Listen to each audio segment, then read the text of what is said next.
problem, I am asked to find all of the inflection points of this function. So to find inflection points, I need to find the second derivative. And my first thought when I looked at this problem was that I was going to have a product and I was going to have to do the product rule. But then I thought about it a little bit more, and I realized that I could change this function into, I could just simply distribute this x to the 1/3. So that would give me x to the 4/3, I'm adding the exponents, minus 4x to the 1/3. And that is a lot easier to differentiate than to use the product rule. And the only way you can really know that has to do with having experience. So let's find y prime. That would be 4/3 x to the 1/3 minus 4/3 x to the negative 2/3. And so if I want to find the second derivative, I go y double prime. Well, that's going to double prime.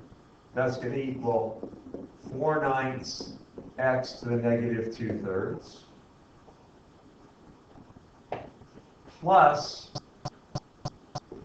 8/9 x to the negative 5/3. And one of the things I am going to do to simplify this, I'm going to go y double prime.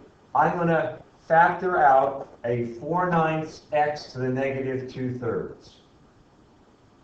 So that gives me, no, a 4/9 x to the negative 5/3. So I like to use the one that is the larger negative exponent. So I take out 4/9 x to the negative 5/3. And that gets multiplied by, well, x, and x plus 2. Why is that? Let's just kind of go through it so you can kind of see it here.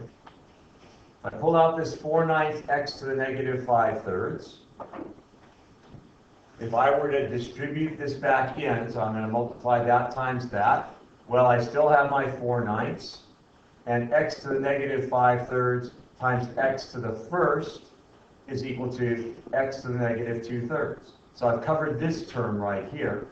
And now if I take 4/9 times 4/9 x to the negative 5/3 times 2, well, this is the same thing as 2 over 1. That gives me 8/9 x to the negative 5/3. So this is a nice way to simplify this. Let's back that. There we go.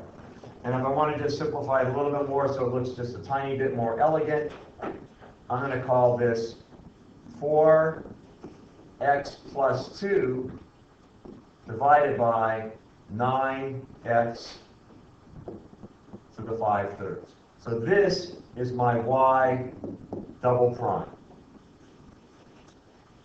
Inflection points happen where the second derivative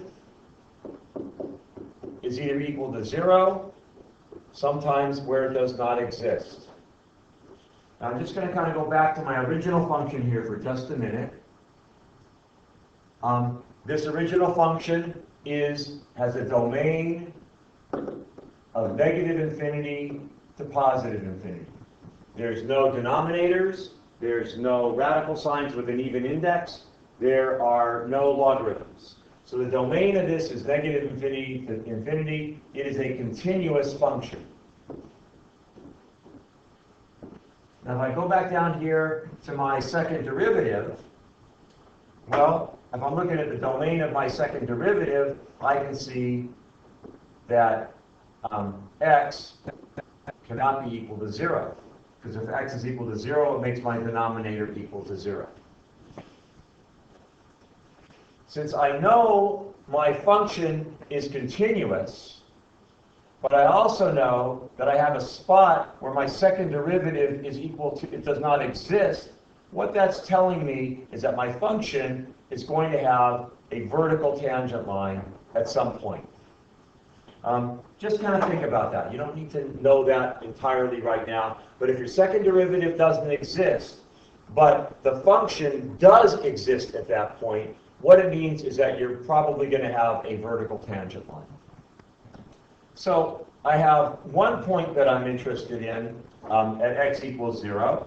And if I want to find out, well, where else does my function equal 0? Where does my second derivative equal 0? Well, it equals 0 where x equals 2. So it equals, so dne at x equals 0.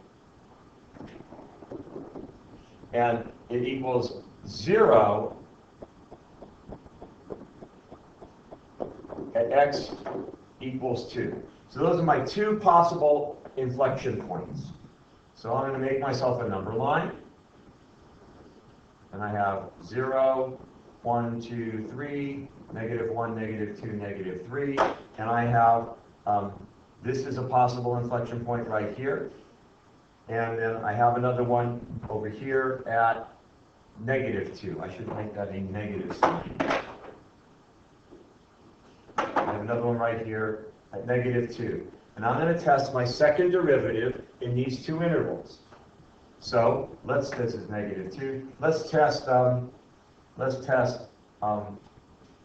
y double prime of -3. So I'm testing the far left interval. Well, my numerator is going to be 4 times -1. That's going to be negative. Now, if I have a negative number for x right here, and I'm taking it to the 5/3 power, it is also going to be negative. So a negative times a positive is a negative. So I'm going to have a negative divided by a negative. That's going to equal a positive. So this interval right here is going to be a positive. Let's test the next interval over. Let's find y double prime of -1. Well, that's going to equal 4 times -1 plus 2. That's going to be a positive number. And this is going to be 9. Well, if the negative number in here for x, this is going to be times a negative number. So that's going to be negative. So positive over a negative, this interval here is going to be negative. And let's test my third interval. Let's use +1. So I want y double prime of +1, and that would be 4 times 3 over, well, this is going to be a positive number over a positive number, so positive over a positive is going to be a positive. So this interval here is going to be a positive. And so I can see that my second derivative is changing from positive to negative, and then from negative to positive. So my inflection points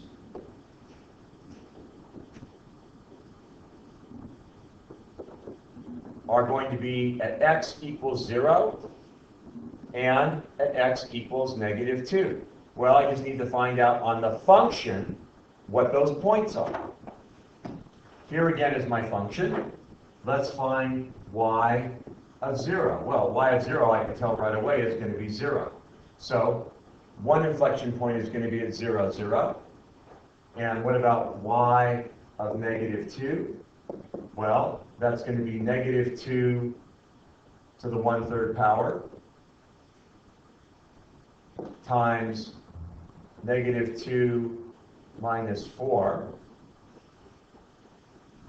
Let's just change it to look a little bit nicer. I'm going to call this the cube root of -2, which is okay because it's an odd index, times -6. Well, one thing I know that's interesting about cube root function is that it is an odd function. So that means that f of -x is the same thing as negative f of x. And the cube root function is odd. So this can be negative cube root of 2 times -6. So it gives us +6 cube root of 2. So our other inflection point is 6 cube root of 2. And that's the answer to the problem. Those are my inflection points.